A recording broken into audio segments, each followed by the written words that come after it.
燃えるバトルピンチはチャンスだぜ起死回生絶対に諦めない俺たちは諦めない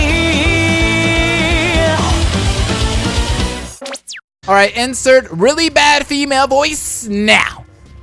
I guess there's another one of us now. The woman was dressed, Junpei thought, rather like a dancer. Her clothes covered very little and her prodigious jewelry little more. Hey you, come on, hurry. With no further ceremony, she ran, straight past Junpei and towards the door behind them. The sudden proximity of a woman with such striking assets left Junpei momentarily stunned. He just saw her boobs, he's like, oh, the boobs. He just got like a boner out of nowhere. But the others wasted no time and quickly followed the strange woman. The first to pass Junpei was a young man with silver hair. He threw a quick glance in Junpei's direction as he ran, muttering, dude, this guy looks like Sasuke or something. Like he's got that cool guy personality, or like Riku from Kingdom Hearts. One of us, huh? Following him was an older man, his face calm and without fear. Soft wrinkles sprouted from his eyes, and he came close enough as he passed for Junpei to see wisps of gray in his hair. His composure and shock of hair struck Junpei as rather like that of an elderly lion. Going up won't do you any good. There are 2 doors, but neither of them will open. Hiyoko! The next to squeak was a girl with pink hair and a high voice. The next to squeak. Come on! Aren't you coming? You gotta hurry! Her small hand was wrapped around the wrist of another man. Oh, look at that guy! His eyes were closed, almost as though he were sleeping. His features were graceful, almost serene. Okay, he's like super Asian. His eyes are like completely closed. And he was dressed rather elegantly for someone his age. Something about his posture seemed very refined, and Junpei couldn't help feeling he was noble and dignified somehow. He'd certainly never seen one, but his man seemed like what Junpei had always imagined a prince would be like. That's 9 of us then. All of the cards are in hand. What does all of the cards are in hand mean? He wondered. Junpei opened his mouth to ask what the other men had meant, but the girl with pink hair rushed past him, and they were gone. hey, there's the nerdy guy again. Dude, that nerdy guy looks so amazing. He turned just in time to see 2 more people running toward him. Is that a black guy? Why do Japanese people never do us right? One of them had hair like a bird's nest, and looked as though a stiff breeze might topple him. And the other was a veritable mountain of a man. The scrawny one said nothing and scuttled past Junpei as though he were running from something. Hey, what the hell are you just standing there for? Didn't you hear him? What, huh? The doors on deck A are no good. You gotta check the doors on B deck. Got it? Now go. Before he had a chance to respond, the man laid a massive hand on Junpei's shoulder. With no more effort than Junpei would have used to brush aside a fly, the man shoved him out of the way. Whoa! Thrown off balance by the man in recent events, it took Junpei a few steps to get his bearings. He finally regained his balance and looked up at what the other 7 had been running toward. There were 2 pairs of large iron doors set into the wall in front of him. They looked quite sturdy, and each had handles jutting from them. Written across the surface of each door in red paint was a number. The door on the right had a number 4 on it, and the door on the left had a number 5 on it. They're the same. The guy Junpei had decided to call Silver was mumbling to himself. The room I woke up in had a number on the door, just like that. You too, eh? With an arched eyebrow, the lion looked over at Silver. My cell was the same. A number upon the door. I opened it, ran down the hallway outside, and found myself in the rather grand room. Full of stairs as I suspected. Did the rest of you? It was as though the floodgates had been opened. They all began to talk at once. Oh yeah, me too. I did too. No number. Soon becoming clear that each one of them had awoken in a room with a locked door and solved the puzzle to escape. They'd all ended up in the same room, almost as though they had been guided there. Yes, we all saw the same thing. That's not important. We need to hurry. You think I don't know that, lady? Before the dancer had time to finish, Silver was already running. Aw, he's got a Fuyuhiko vibe to him. I kinda like him already. I like Silver. Kinda reminds me of Fuyuhiko. He grabbed hold of the door labeled number 5 and pulled. However, fuck! It's not opening! This damn thing won't even budge! Move. You're in the way. The mountain grabbed Silver's shoulder and tossed him aside. His path cleared, took a few steps back, then threw himself at the door.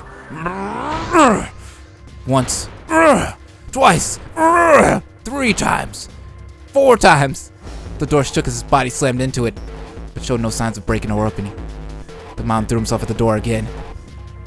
God damn it. Fucking door won't budge. Junpei turned toward door number 4. Next to the door, on the wall, was a small box. It looked just like the one that he'd seen in his room, next to that door. If it was the same, then this door was likely locked as well. Still, he had to check. Junpei grabbed the handle and threw all of his weight into it.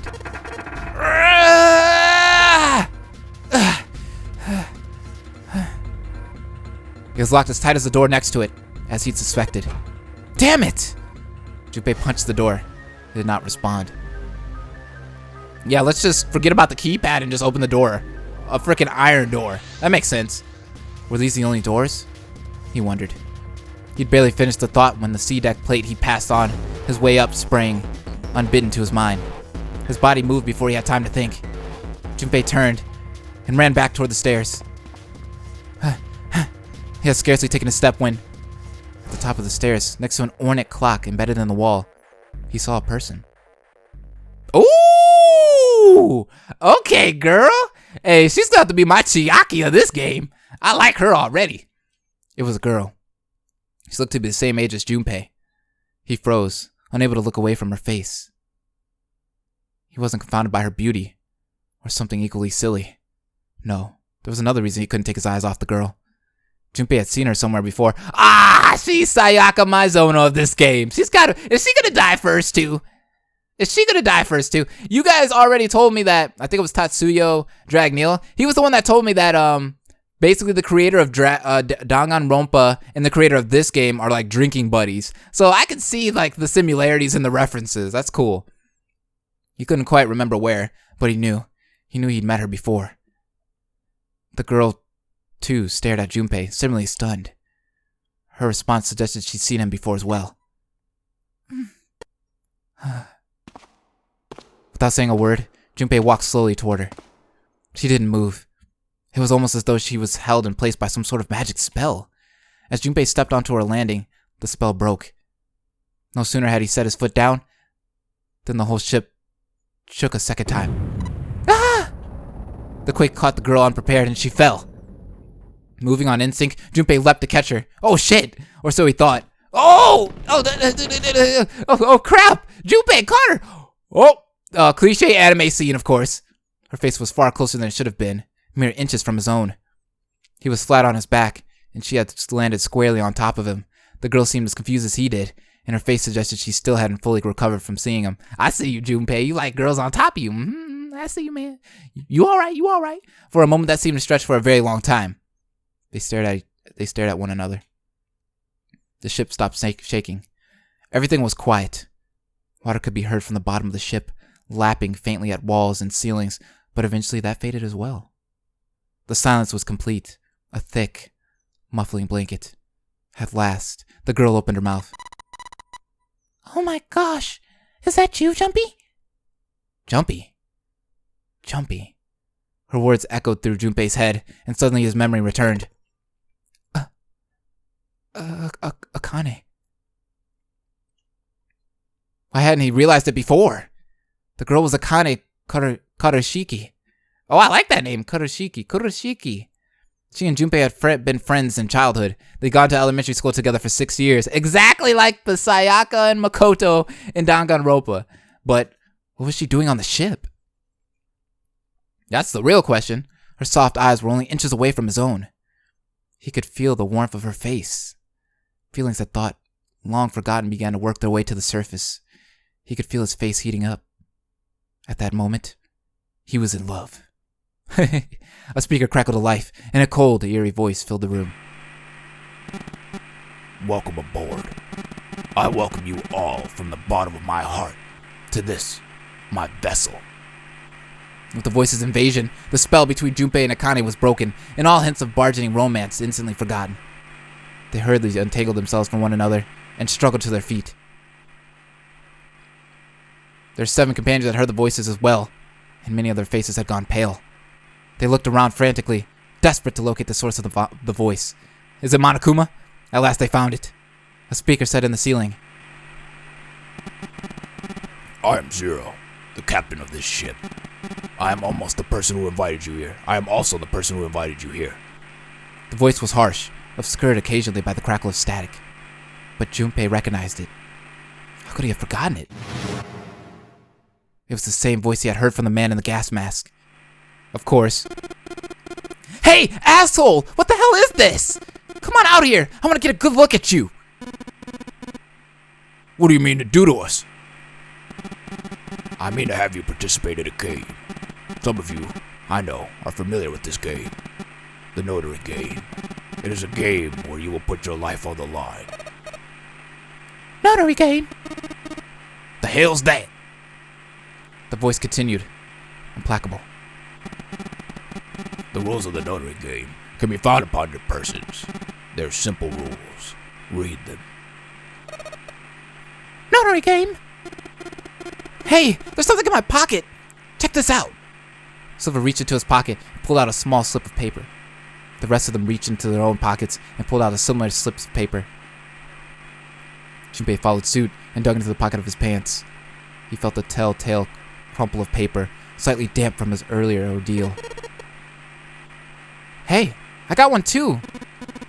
Then it would seem Zero has been fit to grace us each with a letter. Would you mind terribly reading it to us, young man? His request had been delivered to Junpei, who, after a short moment of surprise, did as he'd been asked. On this ship, you will find a handful of doors emblazoned with numbers. We'll call them the numbered doors. The doors in front of you are a pair of the same. The key to opening these numbered doors are the numbered bracelets that each of you possess. So you total the numbers on your numbered bracelets and find that the digital root of that number is equal to the number of that door, the door will open. Only those who have opened the door may pass through. There are, however, limits. Only 3 to 5 people can pass through one numbered door. Okay, so we gotta remember these rules. All those who enter must leave, and all who enter must contribute. Bracelet. Junpei figured had to mean the bulky thing on his wrist. He glanced around. It looked like everyone else had one as well, and had come to much the same conclusion.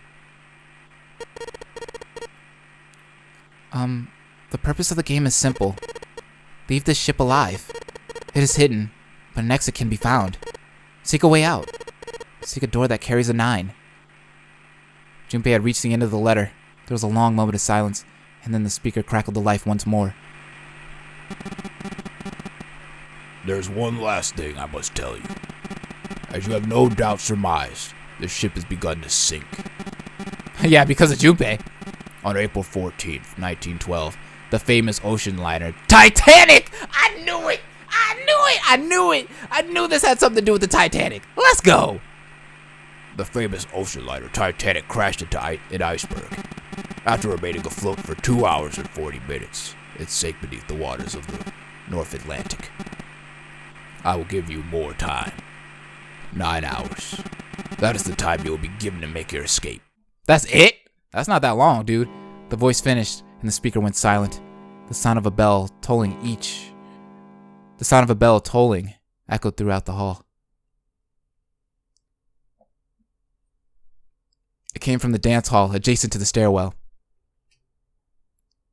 It took those assembled on the stairs mere moments to trace the sound to an antique clock embedded in the wall. 7, 8, 9. The sound of the 9th bell faded away. The 10th never came.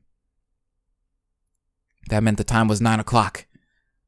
Most likely 9 o'clock in the evening. When Junpei had peered out the window of his cell, he'd seen nothing but blackness. It had to be nighttime. If that was the case, then they would need to escape by 6 a.m. the following day. Now, it is time. Let our game begin. I wish you all the best of luck. The speaker went silent and did not speak again. Silver yelled at the speaker with a language coarse enough to embarrass a sailor, but the rest of Junpei's companions were silent, deep in thought. Junpei, too, was consumed by his thoughts. There was a great deal he didn't understand. Who was Zero? What was the nonary game? Why had he chosen to make them part of it? Was he a criminal who took delight in playing with his victims? Or did he have some other purpose? Like, did this guy know them? Is this something like Saw where he's like punishing just people for being bad? Did all these people have like horrible past lives? And why had Junpei been chosen as part of this insane game? Why had any of them been chosen? But one question was foremost on his mind. Akane. They hadn't seen one another since elementary school. Why had she appeared now? Coincidence? No, that seemed impossible. There had to be a reason. He didn't know what it might be, but there had to be a reason. Very well.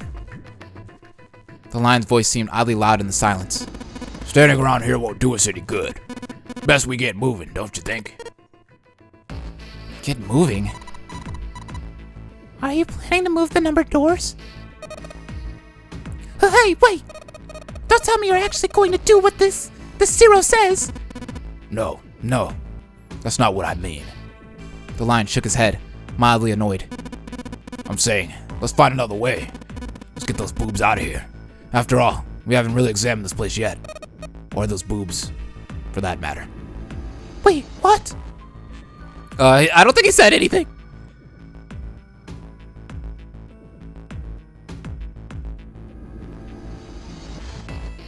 Yo, we're wasting time. Their separate investigations finished, all 9 people returned to where they'd left one another. The result of all their work was nothing. They were completely sealed in. Their hard work had not gone completely to waste, however. They had learned a number of things as they scoured the parts of the ship they could reach. It seemed that they were confined to decks A through C. C deck was as far down as they would be able to go, however. The reason being that D deck was completely submerged. Strangely, however, the water had risen no higher than D deck. The flow seemed to have been stopped somehow, as evidenced by the surface of the water on D deck, which was as smooth as glass. The prince knelt down and gently drew his hand across it. Perhaps the Zero fellow has used some sort of remote control to seal the water tight. Door lower down? He said that our time limit was 9 hours. In other words, this water won't rise for 9 hours. Then you're saying we won't sink till then? Well, that might be a little too optimistic. No point to wishful thinking. There were 3 metal doors on C deck.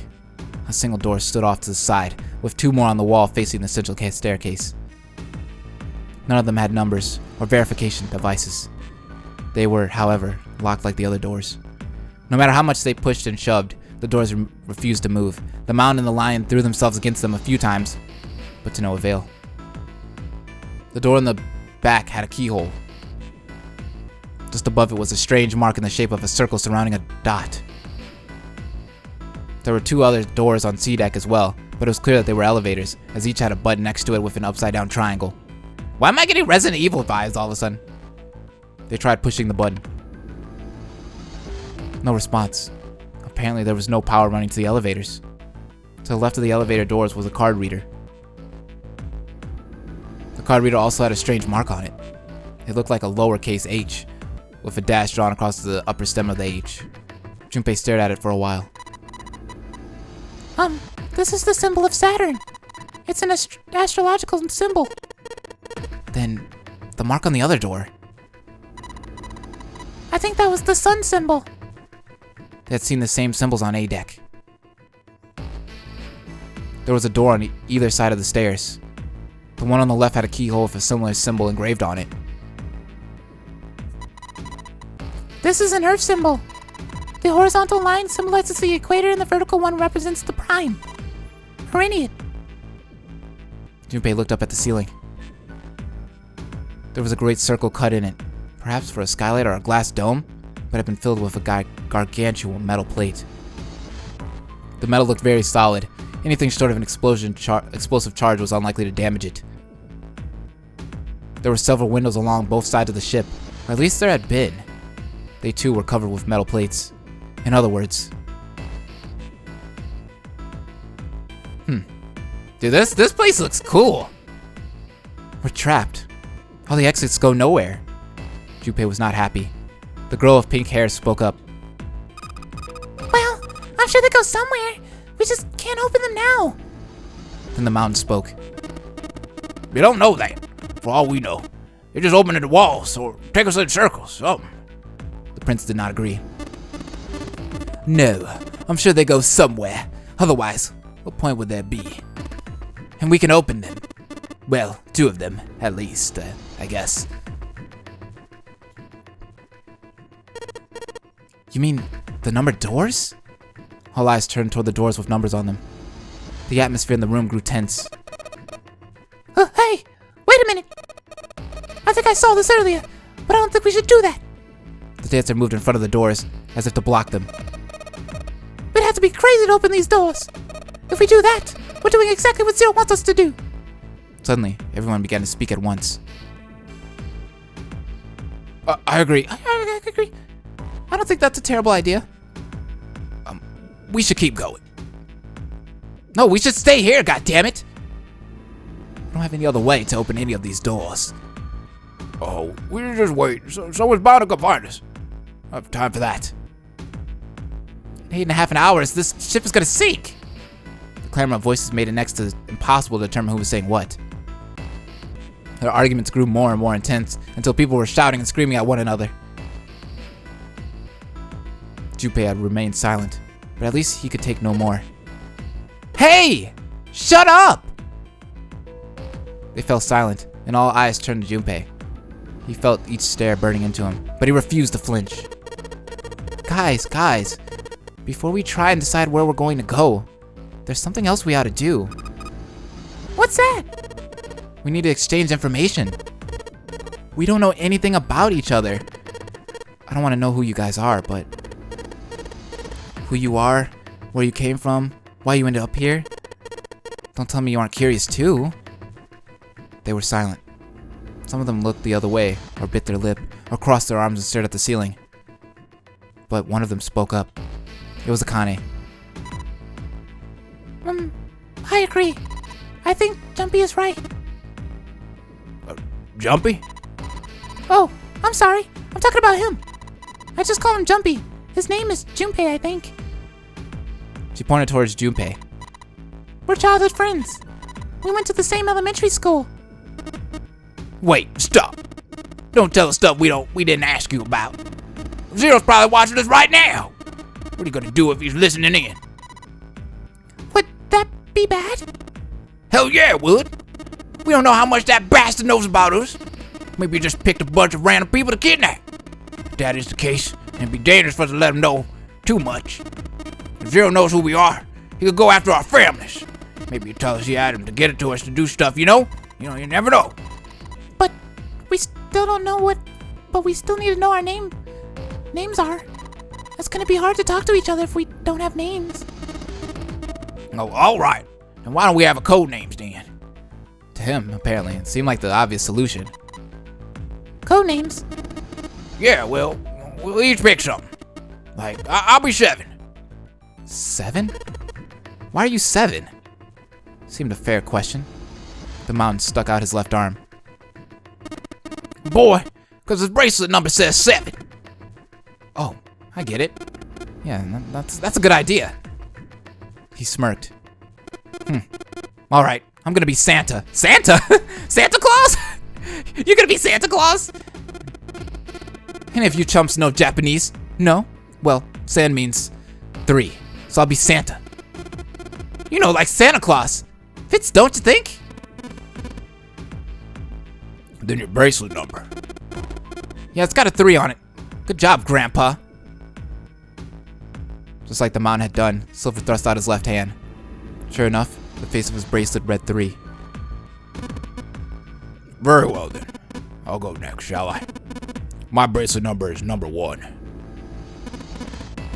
Given that, I think Ace seems appropriate. I'll be Lotus then.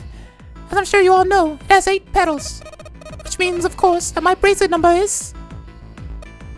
number 8. I would appreciate if you would call me Snake. My bracelet number is 2. Since Ace has chosen cards, then I chose dice. Snake eyes, clearly, which is particularly relevant given that I am blind. Blind? Really? Oh, so he's not just really Asian. He's just blind. Okay, that makes sense. I thought he was just Asian. I thought that it was just being stereotypical. He kept his eyes closed during the entire ordeal, which had suggested something strange. But to hear it said so casually, it was something of a surprise. Everyone seemed a little nervous at the prince's proclamation, but no one seemed to know how to react to it. There was one person, however, who didn't seem to be surprised in the least. The girl with pink hair. I want to be Clover. You know, like a 4-leaf clover. Good luck, right? Looking almost bored, she held out her hand. The face of her bracelet showed the number 4. They'd come around to Junpei. He held out his bracelet. Alright, my number's 5, so my codename is gonna be... Why have one? It's not like there's any point to it now. Duh. The dancer cut him off mid-sentence. I mean, we all know your name already. You're Junpei. Oh. Yeah. They all nodded. Akane stepped forward, nervously. Then you should all call me by my name too. Because, I mean, it doesn't seem... Doesn't seem fair to Jumpy. You think it's not cool for you to hide your name after you told us his? Akane fidgeted awkwardly. Junpei decided he had to do something. What's your bracelet number? It's 6. She hesitated for a moment, then held out her left hand. As she claimed, the bracelet's face showed a 6. Junpei looked at it for a moment and thought, alright then, why don't we call you June? June? Yeah, you know, it's the 6th month of the year. So you're June. Oh, that's cute! Jumpy. Akane kneaded her hands and looked up at Junpei, uncertain. He smiled back at her, reassuringly. Are you good with that? She thought about it for a few more minutes, then seemed to have come to a conclusion and gave Junpei a small nod. Their names decided, Junpei ran over them quickly in his head. 1 was Ace. 2 was Snake. 3 was Santa. 4 was Clover. 5 was Junpei's number. Akane was 6, and Junpei had given her the code name of June. 7 was 7. And 8 was Lotus. That meant that 8 of them, including Junpei, had revealed their bracelet numbers. But there was still one person left. Oh, that guy! He was the man with the glasses and hair like a bird's nest. He hadn't said anything since they'd met on the stairs. He didn't look like the sort of person who was inclined to conversation. His skin was pale, his breathing was heavy, and he was soaked with nervous sweat. His behavior seemed very suspicious, or perhaps simply emotionally unstable? It was difficult to tell. Whatever the case, it seemed clear that he had only a fingertip's worth of a grip on his sanity. The girl with pink hair, Clover, walked up to him slowly. She put her hands on her hips and eyed him suspiciously. So what number are you? He didn't answer. His bloodshot eyes twitched from person to person, and his breath came in hot pants. Hey, I'm talking to you. The man licked his dry lips with a shaking tongue and spoke with a voice like old paper. Isn't it obvious? There are 9 people here. You know whose number 1 through 8 are? I'm the only one left. So you're 9? Yeah. He extended a trembling arm. The bracelet did indeed say 9. Clover looked at it contemptuously. What's your codename then? Name? What do you want us to call you, you dumbass? We all made up names. You should too. Don't need one. Why not? Or because I'm not gonna stay here with you. He took a shuddering breath and exhaled. What the heck's wrong with this guy? Clover looked at him with something very like disgust. You've got some sort of plan or something? Like, what the fuck? I do. Yeah? What's that? You sure you want to know? Yeah? I mean, I asked you, didn't I? All right. Let me show you. I'm gonna do this. Ah! What the hell? Oh shit! This guy's crazy! By the time they realized what he was doing, he was too late to stop him. The man's body moved like a snake's. In the blink of an eye, he had slid around behind her and wrapped his arm around her waist. Oh shit! Hey, what the hell do you think you're doing? Silver, Santa, leapt forward toward Clover and the knife man. He was halfway there when Stay back! suddenly the man's hand dove into his pocket. I'm gonna cut this bitch. It came out with a knife. A pocket knife. What the hell? That ain't no pocket knife. That's a butter knife. What the fuck are you gonna do with that knife? You gonna butter her? You gonna butter her to death? He held it to Clover's pale, quivering neck. If you get any closer, I'll cut her open. Santa skidded to a halt. He startled at the scrawny man with the knife and gritted his teeth. Yes, that's right. Do what I say. The man's smile was neither friendly nor reassuring. Sweat poured down his neck, soaking the collar of his shirt. Clover, are you all right? The prince, Snake's voice sounded oddly concerned. Yeah, I'm fine. Her voice shook, making her words even less convincing. What the hell are you trying to do? I told you. This is my plan. What are you gonna do to her? You sick son of a bitch. Don't worry. I'm not gonna do anything to her. It's just when I tell her to do, I'll let her go. He started to move backwards slowly, keeping his grip on Clover. Keeping their distance, Junpei and the others followed. Eventually, the man reached the wall. He gave a start as his back touched it, then glanced around quickly and spoke. Verify. Huh? The left. Look on your left. Do your zero device on the wall. Place your hand on the scanner panel, the round part of it. What if I don't? The man's nostrils flared and he looked like he was about to choke. You an idiot. What do you think? I'm gonna cut you. I can slit your throat right now. I'll kill you if I have to. All I need is your bracelet. Just do it. Do it now. He pressed the knife against Clover's neck, hard. Slowly, she stretched her left hand out toward the device. Her back was to it, and she had to feel around for a moment before she found the circular panel. It made a cold, electronic noise, and on the display above her hand, an asterisk appeared. So that's how it works, Junpei thought to himself. By placing one's palm on what the knife man had called the scanner panel, the user's bracelet number would be entered into the device. Should you total the numbers on your numbered bracelets and find that the digital root of that number is equal to the number of that door, the door will open. Junpei shifted his eyes to the door itself. The number on it was 5. The knife man seemed to know a little more about the device's operation than he should. How had he known exactly what to do? Good. You're done. I'm done with you. Next. His bloodshot eyes crept from person to person until finally, they stopped on the lion, Ace.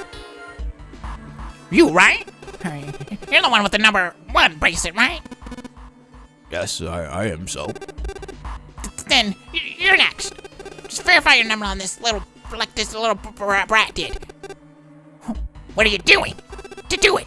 Don't you care what happens to her? Okay. Just calm down. Ace held up his hands, palms out. The knife man jerked his chin toward the device. Slowly, cautiously, Ace moved toward the device. After what seemed like an agonizing eternity, he reached it. Now, verify. Ace nodded and placed his hand on the scanner panel. The device beeped again, and a second asterisk appeared. Yo, this is getting crazy! Now the device had Clover and Ace's numbers, 4 and 1. 4 plus 1 equals 5. The same as the number written on the door. But it wouldn't open just yet. Only 3 to 5 people can pass through one number door. The door needed at least one more person. Who would that be? Get back! His voice shook, but the knife he held to Clover's throat made his words a command. Ace took 2, then 3 steps back. No farther! More than that! Go all the way back! Slowly, Ace did what he was told. The knife man's lips curled into a cruel, twisted smile. That was when Junpei understood his plan. Clover's 4 and Ace's 1. Added to the knife man's 9. 4 plus 1 plus 9 equals 14. 1 plus 4 equals 5. In other words,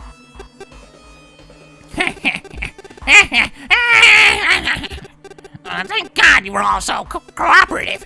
I could get out of this nightmare. he pressed his own hand against the scanner panel.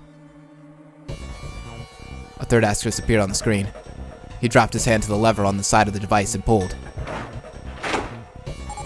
Dude, this guy's a boss! This guy is straight boss in this game! The door opened with a heavy metallic groan. He let go of Clover. Wait! Junpei leapt toward the knife man, but he wasn't fast enough. The man shoved Clover. Ah! And hopped through the door. Bye, bitch. Okay. Have a good one, guys. I'm going off ahead now. Well then. Goodbye. He raised his hand and waved, a twisted smirk on his face. Then he was gone. Well, where the hell are you gonna go? We're on a boat, dummy. The door ground shut with a dull clang of metal on metal. It's not like he's leaving. Clover! Are you alright? Snake ran to Clover's side as she lay on the floor. Yeah, I'm fine. She climbed unsteadily to her feet and once there, leaned heavily on the snake's shoulder for support. Junpei ran to the door. The others followed him. Several pairs of hands grabbed hold of the handles and pulled. They grunted and strained, but... fuck! Shit! It won't budge. That was when Lotus, the dancer, spoke. Her voice was quiet. Do you hear something? Like what? Like some sort of beeping. Beeping? Junpei pressed his ear against the cold metal of the door. The others did the same. You're right. I can hear it too. What is it? Then they heard something else. It was the knife man. Shit! Why isn't it happening? God damn it! You lied! Lied? This wasn't supposed to happen! This is wrong! This is wrong! His voice shook with fear. Safe on the outside, they stepped back from the door and looked at one another. Oh, what is happening in there? Dude, is this guy about to explode? Is there a bomb in there with him? Open the door! Please! I'm begging you! Help me! Please get me out of here! Oh, dude, you fucked up, not us. Get me out of here! Help! Junpei grabbed hold of the device. He slammed his hand on the scanner panel. Nothing happened. Why didn't it register him? He looked at the display where the asterisk had shown up. It said, engaged, in big bold letters. Oh my god! Oh my god, there's no time left! Listen! I was lied to! He lied to me, put me in here! It was him! He killed me! It was him! Ah! Oh shit, this guy's about Holy crap! This dude blew up! This dude blew up! Holy shit! Did he really just blow up right now? The explosion rocked the room. Instinctively, they ducked, then stood up slowly when they realized there was no danger. No one spoke. Silence filled the room. Oh shit. In that silence, the electronic tone that echoed across the room sounded as loud as a gunshot. All eyes turned toward it.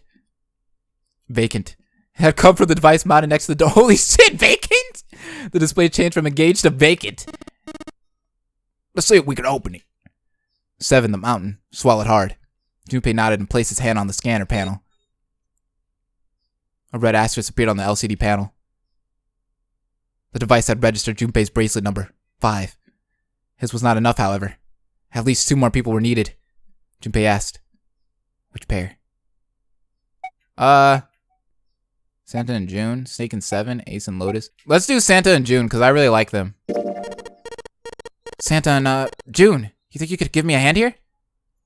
The pun was a little too on the nose, but the mood was still grim. Both Santa and June lifted their left hands silently.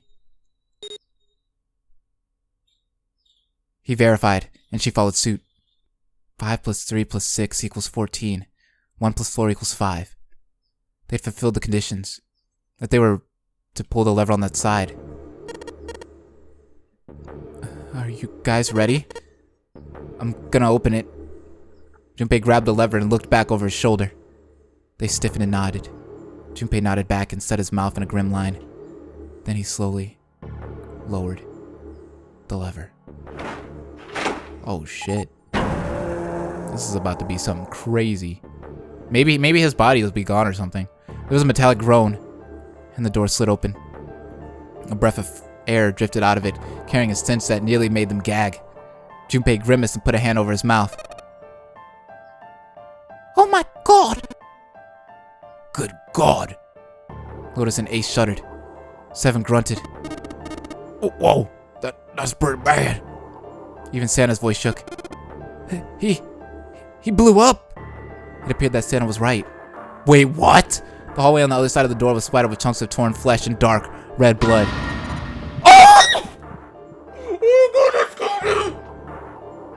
Oh my god, that scared the shit out of me! Oh! The shriek echoed across the room! It had come from Jude.